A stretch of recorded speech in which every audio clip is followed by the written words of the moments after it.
Le général de brigade Marcel Bangou a été installé ce vendredi 5 juin à la tête de Sokola 1. Marcel Bangou a reçu entre autres commissions dont finir avec les groupes armés qui sèment la terreur dans la partie est de la République démocratique du Congo. Suivez ce commentaire d'Émile Chala. Après la publication des ordonnances présidentielles portant création et organisation de secteurs opérationnels et la nomination des commandants et commandants seconds, l'heure est à la prise de commandement. Le général de brigade Marcel Bangou, qui va désormais diriger l'opération Sokola 1, lancée pour traquer les forces négatives opérant dans le Nord Kivu, a été installé ce vendredi 5 juin dans la province du Nord Kivu. En croire les sources militaires, le général Bangou est arrivé à Beni depuis le mercredi dernier pour faire la remise de reprise avec le commandant sortant Moindo. Mettre fin aux tueries à répétition et rétablir la paix dans cette partie de la RDC, telles sont des attentes de la population du Nord Kivu qui voudrait voir leur territoire dépouillé des mots tels que tuerie, assassinat, viol, exploitation illégale des minéraux, et la liste n'est pas exhaustive. De ce rendu de Pierrette Yoamuteba, parlant de la Direction générale des douanes et Axis et l'Agence nationale pour la promotion des investissements qui ont procédé ce vendredi à la signature du protocole d'accord de collaboration. Ce dit protocole donne mandat à la DGDA de retenir à la source sur les recettes de la base de promotion des investissements à l'importation la quote-part de 5% qui lui revient et le reverser par voie bancaire. La cérémonie de signature a eu lieu dans la salle de réunion de la DGDA. Fanny Farah Kassemoine nous en parle dans ce reportage de Baudrimata. Ce protocole d'accord de collaboration signé ce jour entre la Direction générale de douane et Axis et l'Agence nationale pour la promotion des investissements autorise la DGDA de retenir à la source sur les recettes de la taxe de promotion des investissements à l'importation sa quote-part et la reverser par voie bancaire. Pour permettre à la NAPI d'avoir une meilleure maîtrise de ses ressources, la DGDA, agissant conformément à l'option levée par le Premier ministre, chef du gouvernement, va désormais procéder à la retenue à la source de la quote-part de 5% des recettes de la TPI pour les reverser dans les comptes désignés par la NAPI. En contrepartie de ces prestations, la DGDA recevra de la NAPI une rétribution qui sera fixée de commun accord. La directrice générale de la NAPI a salué l'attention qu'accordent les autorités des douanes et Axis à son agence avant de donner les ressources essentielles de la NAPI. Les ressources essentielles de la NAPI, telles que établies par le décret qui constitue la NAPI, sont essentiellement la taxe de promotion des investissements. Et donc c'est avec bonheur que nous voyons que nous avons trouvé une solution en ce qui concerne le financement des missions de la NAPI. Il faut souligner que cette quote-part sera mise à la disposition de la NAPI lors de la perception de droits et taxes pour les bureaux informatisés et une fois le mois pour le bureau non informatisé. Il est prévu la création d'un comité paritaire de suivi chargé d'évaluation, d'exécution de ce protocole, d'examiner toutes les questions se rapportant à son exécution et de formuler des recommandations. Tout au long de cette édition d'information, parlons à présent de Raphaël Ndoko, candidat du Congrès national congolais, qui a déposé dernièrement sa candidature au bureau de traitement et de réception des candidatures à Bandundu-Ville. Ce candidat à la députation provinciale était accompagné pour la circonstance par la population et les militants de ce parti cher au député national, Pius Mwabilumba Mukala. Reportage à Vicky Mukeba, Niromu Kakalombo. Ils étaient venus nombreux, femmes, hommes, jeunes et vieux, tous pour accompagner et assister Raphaël Ndoko, le délégué du CNC pour le dépôt de sa candidature au bureau de réception et traitement des candidatures à la CENI Bandundu. Dans son parcours honorable comme on l'a surnommé ici, il s'est vu transporté par la population. Après toutes les formalités administratives y afférentes au bureau de la CENI, il s'est adressé à la population de Bandundu en général et aux membres du CNC en particulier. Dans la capitale congolaise, clôture ce vendredi 5 juin sur l'étendue de la RDC du test national de fin d'études primaires TENAFEP 2015. 1 400 000 élèves ont pris part à cet examen qui permet d'évaluer le niveau de ceux qui sont appelés à affronter l'école secondaire l'année prochaine. Pascal Sanganji et Passion Bakou nous en parlent. Étalé sur 2 jours, le test national est l'une des vieilles épreuves éducatives qui permet aux finalistes du primaire de mesurer le niveau de leurs connaissances. Tout s'est passé normalement à Kinshasa où les élèves ont été dans les centres prévus à cet effet dans une discipline impeccable. Beaucoup avouent avoir bien travaillé, c'est-à-dire que les tests correspondaient aux matières vues à l'école. Ça s'est passé très bien. Tout ce qu'on nous a appris à l'école, c'est venu à l'examen. Avant, j'avais peur, on me disait qu'il y aura des questions non étudiées, il y aura des questions non vues. Et quand je vis ça, c'est très facile. C'est vraiment facile. C'est passé très bien, ça va venir seulement un peu. L'examen est trop facile. D'autres élèves ont oublié les matières étudiées au premier trimestre. Ils appellent leurs cadets à ne pas commettre la même erreur. Cette deuxième journée, c'est un peu difficile. D'autres matières, j'ai oublié, c'est le premier trimestre. Les élèves se préparent à prendre les grandes vacances d'ici le 2 juillet 2015.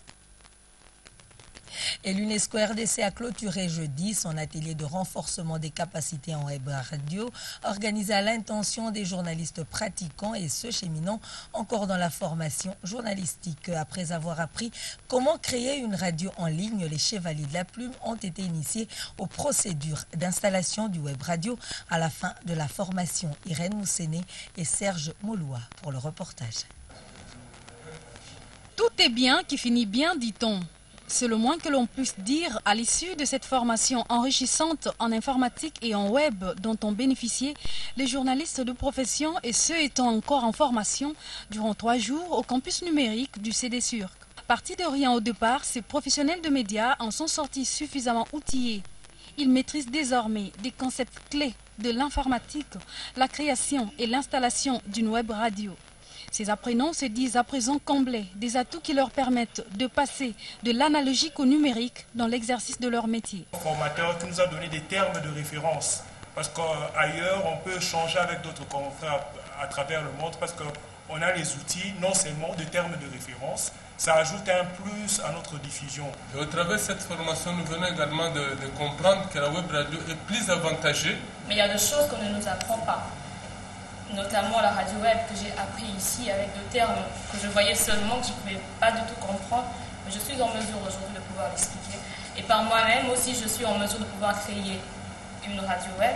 Au regard de la pertinence de cette formation, les participants ont soumis quelques suggestions aux représentants de l'UNESCO RDC, Abdoulrahman Diallo, concernant la pérennisation de cette formation, y compris le financement des projets y relatifs. Requête soutenue par le responsable de cette agence des Nations Unies en RDC. Au travers de cet atelier, de sensibiliser sur cet outil novateur qui est celui de la web radio. Nous connaissons le potentiel de l'Internet. La RDC a le droit de soumettre 3 projets par an à la Commission nationale de l'UNESCO pour organiser de telles formations. 7 milliards de rêves, une seule plante, consommons avec modération. C'est le thème sous lequel a été célébré ce vendredi 5 juin la Journée internationale de l'environnement. Une occasion de réfléchir sur les dangers qui menacent à notre environnement immédiat à Kinshasa. Judith Kiena et Serge Mouloua. Un coup d'œil rapide sur le trottoir de la commune de la Gombe renseigne que les poubelles sont disponibles mais que personne n'en prend soin. Ces poubelles destinées à la propreté de la ville sont soit pleines depuis des semaines, jamais vidées. Soit elles sont ignorées par des passants qui jettent sachets autres déchets n'importe où, rendant l'environnement insalubre. Et ça simple,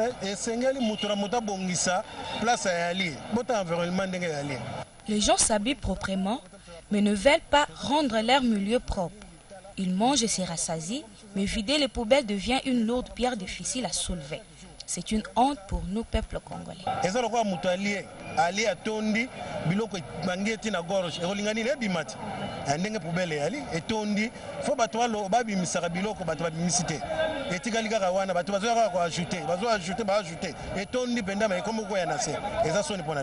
Elle toit le ciel Tédéra, ajoute en quinois, qui exhorte les Congolais à se prendre en charge dans la gestion des déchets. Par rapport à ce environnement, parce qu'il y a vraiment... La personne n'arrange que le milieu où elle se trouve. Nous devons prendre conscience en sachant où jeter nos déchets. Avant que le gouvernement ne se charge de cette affaire, nous devons montrer notre souci dans ce domaine.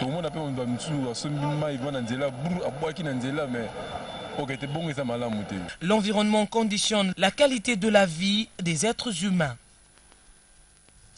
Une fierté pour la République démocratique du Congo, les experts congolais en matière d'Ebola ayant été largués à la frontière entre la Guinée et la Sierra Leone se sont distingués par le travail abattu lors de cette épidémie déclarée en Afrique de l'Ouest. Après 6 mois, ils sont rentrés au pays accueillis jeudi par le ministre de la Santé à l'aéroport international de Ndjili, comme nous le confirment Clarisse Ekoko Kapalai et Baudry Mata. Ils sont au total 87 Congolais en matière de lutte contre Ebola ayant été largués sur terrain à la frontière entre la Guinée et la Sierra Leone. Après 6 mois de travail, c'est jeudi à 14h25 heure locale, ils sont rentrés au pays par l'aéroport international d'Ndjili. Accueillis d'abord par les agents du service d'hygiène, puis par le ministre de la Santé Félix Kabange-Numbi, qui a estimé que c'était un grand moment pour la RDC qui vient de prouver à la face du monde de quoi elle est capable. Je dois dire sincèrement que je suis ému, et même très ému, de voir les héros congolais que nous avons envoyés à la guerre. Parce qu'Ebola était plus que la guerre que nous connaissons habituellement, c'est une guerre biologique. Nous les avons envoyés au front, ils sont revenus sains et saufs. Ému, parce que la Bible déclare elle-même que mieux vaut la fin d'une chose que son commencement. L'honneur aujourd'hui ne m'appartient pas. L'honneur appartient à un homme qui a eu une vision et qui a pris une lourde décision du haut de la tribune des Nations Unies. J'ai cité le président Joseph Kabila Kabange qui, en septembre 2014, a dit à la tribune des Nations Unies qu'il va mettre sur pied un centre de formation pluridisciplinaire à Kinshasa pour protéger son pays, mais également pour aider les pays en difficulté en Afrique de l'Ouest. Le chef de la délégation s'est dit satisfait de cette mission qui a produit des résultats positifs. L'apport des ressources humaines est la plus importante. La RDC a participé à une ressources humaines en experts et ces experts ont été dans 16 préfectures sur 23. Ces experts RD congolais en matière de lutte contre Ebola rentrent sains et saufs, mais les patrons de la santé publique estiment que leur température doit être prélevée régulièrement pendant 21 jours. Et cet appel lancé aux parents, bien couvrir les enfants et en particulier les nourrissons, prendre du thé chaud le matin, éviter de s'exposer à la poussière sont là quelques précautions à prendre pendant cette période de la saison sèche. Selon les spécialistes, les petits-enfants sont les plus touchés durant cette période par des grippes, rhumes et autres maladies liées au changement du climat. D'autres caractéristiques de la saison sèche dans ce papier signé Neftali Bouamoutala Ousseni et Moussa Chirala. La saison sèche a déjà commencé à Kinshasa depuis le mois de mai dernier. Ce changement climatique ne se passe sans conséquences, comme le souligne Dr Charlie Mongo. Elle est principalement caractérisée par des pathologies qui sont essentiellement causées par le froid de la saison sèche et les poussières de la saison sèche. Nous citerons ici essentiellement les pathologies de voies respiratoires supérieures comme inférieures, qui sont là, le chef de file. Nous citerons aussi des pathologies qui intéressent la peau, qui intéressent les yeux, qui intéressent nous pouvons dire des pathologies rhumatismales. Selon les médecins, les enfants sont les plus touchés durant cette période. Les parents devraient protéger leurs enfants en les couvrant toujours avec des habits, des vêtements plus ou moins lourds, capables de les protéger du froid. Il faut que ces enfants prennent régulièrement des boissons chaudes. Hélas, la plupart des Kinois recourent à l'automédication pour guérir les maladies qui les touchent généralement pendant cette saison. Certaines femmes ont déjà pris des dispositions pour sécuriser leurs enfants. Nous sommes obligés de les laver avec de l'eau chaude, de l'eau un peu tiède, pour pouvoir éviter la toux, le tenir au chaud, c'est-à-dire le vêtir de manière à ce qu'il soit assez couvert. Et puis, il nous a été recommandé par un pédiatre de donner beaucoup d'eau, beaucoup de jus pour pouvoir aider les enfants à développer assez d'anticorps pour se protéger contre les différentes maladies qui peuvent se présenter en cette période de saison sèche. Aux parents en général et aux femmes en particulier de prendre toutes les dispositions pour préserver leurs enfants, mais surtout les nourrissons des maladies liées à cette saison. Sachez que 600 élèves de cette école de la capitale congolaise ont visité ce vendredi l'hôtel du gouvernement. Dans leurs allocutions, les écoliers ont salué les efforts du gouvernement pour l'amélioration de la qualité de l'enseignement en RDC. Images et commentaires. Les bureaux de la primature ont ouvert leurs portes ce vendredi aux écoliers de cette formation scolaire de la capitale congolaise. Il s'agit du jardin d'enfants Montberger, du collège moderne Le Figuier, les complexes scolaires Trésor, Loliki, les Hirondelles, Matondo et l'école maternelle Saint-Christophe. Du bureau travaillait autrefois le héros national Patrice Emery Lumumba, premier ministre de la RDC. En passant par la salle du Conseil des ministres et la galerie photo, ses élèves ont reçu des explications sur l'histoire de la République démocratique du Congo. Point de chute de cette visite, le jardin des premiers, lieu de jonction avec le premier ministre Matata Ponyo Mapon. Dans leurs allocutions, les uns ont salué les efforts consentis par le gouvernement pour améliorer la qualité de l'enseignement et les autres ont plaidé en faveur de leurs institutions scolaires. Très attentif, le chef de l'exécutif central a rappelé à ses interlocuteurs le secret de la réussite. Ensuite, Matata Ponyo Mapon a offert des cadeaux aux représentants de chaque école qui ont également remis quelques présents au Premier ministre. Une séance photo avec chaque groupe et un cocktail dans ce site touristique ont marqué le passage de ces visiteurs de la primature ce 5 juin 2015. L'opération Jeudi Sinistre s'exécute normalement à la Société nationale d'assurance. 126 dossiers en assurance vie incendie et automobile ont été traités et payés par l'assureur national. Les sinistrés n'ont pas manqué de remercier la SONAS pour le respect de ses engagements. Suivez. Toutes les agences de la Société nationale d'assurance ont accueilli jeudi 4 juin les sinistrés pour être remis dans leurs droits. 126 dossiers ont été traités et payés, notamment par les agences de Yolo, qui s'est penchée sur 2 dossiers, 3 pour celle du commerce. L'agence de Kassavubu 5, 3 pour Ndjili, 3 Bandalungwa, 3 Sosimat, 5 dossiers pour l'agence des Huileries de Massina, 3 Ntsele Maluku. Les bénéficiaires encouragent la SONAS à poursuivre sur cet élan. Je remercie beaucoup la SONAS, que la SONAS puisse continuer à œuvrer, à faire ce travail. Moi, je trouve qu'avec la gamme qui est venue, vraiment la situation est passable, c'est vraiment impeccable. L'équipe que dirige la DG Aïe Carole Aguito Amela est déterminée à motiver ses nombreux abonnés à bénéficier des différentes gammes de la SONAS. Ceci en s'assurant dans le respect de la mission de la Société nationale d'assurance. Et puis l'action du chef de l'État pour le développement de la RDC est soutenue par les femmes de la plateforme de l'entrepreneuriat féminin en RDC. La deuxième vice-présidente de cette association, Fidélie Kumbunangue Chibichabene, a profité de l'anniversaire du chef de l'État le 4 juin pour l'encourager à faire du Congo un pays où il fait beau vivre. Images et commentaires. La révolution de la modernité, vision chère au chef de l'État Joseph Kabila Kabange, est salutaire pour la RDC afin de parvenir au bien-être des populations. Fidéli Kumbunage, Tchibicha-Bene qui l'a confirmé, a souhaité les vœux les meilleurs au président de la République tout en évoquant les grandes réalisations sous son égide. Merci Nanzam. Oyo a commissi le l'homme konzinabiso l'anniversaire nae à 44 ans.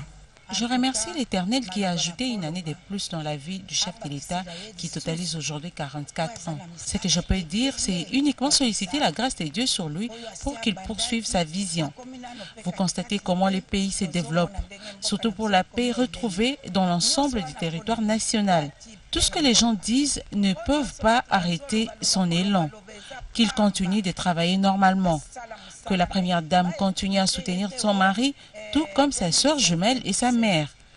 Je ne souhaite qu'une chose, qu'il assume ses fonctions en toute quiétude et nous l'accompagnerons dans cette lourde tâche. Lelo, nzala ndeto lela kanaki sasa, mais tala mama journaliste di Kamboli Susu asali. Masu oyo ekeiki sangani ezo itebe kokolo. Asia bandi susu oyo ebanda kokende kasai itebe gungu. Mama, bamasua wana efanda imikolo boni. Mpona ngai honorable Tchibicha-Bene na kosenga kokisata santa. Les consultations politiques en vue de l'organisation du dialogue initié par Joseph Kabila Kabange démontrent à suffisance pour Tchibicha-Bene son souci de voir les Congolais préserver la paix et l'unité dans leur cher grand et beau pays, la République démocratique du Congo. Nommé le 31 mars dernier par le pape François en qualité d'évêque auxiliaire de l'archidiocèse de Kinshasa, leurs excellences Messeigneurs Donatien Bafouinditsoni et Jean-Pierre Kwambamba seront ordonnés évêques ce dimanche 7 juin à l'esplanade du Palais du Peuple pour en savoir un peu plus sur le parcours de ces deux dignes fils de l'Église qui vont accéder à la plénitude du sacrement de l'ordre. Martin Moudimbi Kapenga brosse ici leur portrait. Le père Donatien Bafouinditsoni, qui accède ce dimanche à la plénitude du sacrement de l'ordre, est né le 11 décembre 1962 à Maïndombe, dans le Bandundu.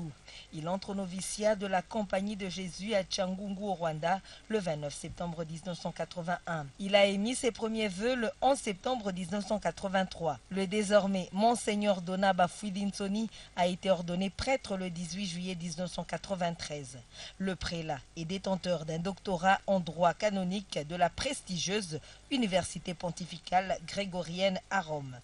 Il a tour à tour exercé les fonctions de délégué du père provincial pour la formation des jésuites en Afrique, provincial pour l'Afrique centrale et enfin vicaire judiciaire de l'archidiocèse de Kinshasa. Pour ce qui est de Monseigneur Jean-Pierre Kwambamba, le nouvel évêque est né le 19 août 1960 à Ngui, dans la province du Bandundu. Après ses études primaires à Bandundu et Bulungu, il entre au petit séminaire Saint-Charles-Luanga de Kalonda. Il a été ordonné prêtre le 18 août 1986. Monseigneur Kwambamba est porteur d'un doctorat en liturgie. Il y a peu, Monseigneur Jean-Pierre Kwambamba était officiel près la congrégation pour le culte divin et la discipline des sacrements et cérémoniaires pontificales.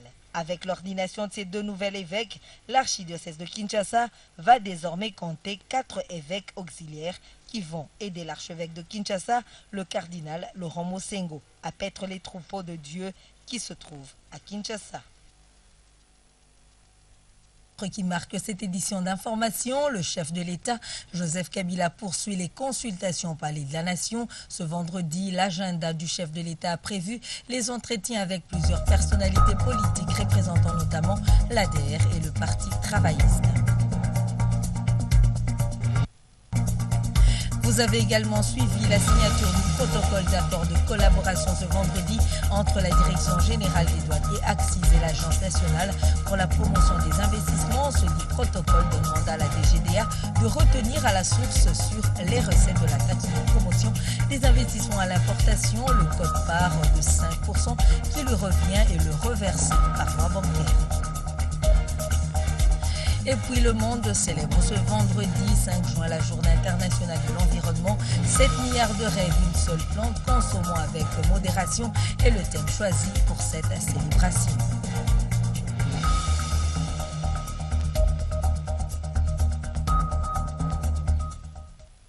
On est ensemble pour cette édition d'information. Suivez à présent la page météorologique. Ce journal vous a été offert par RTL.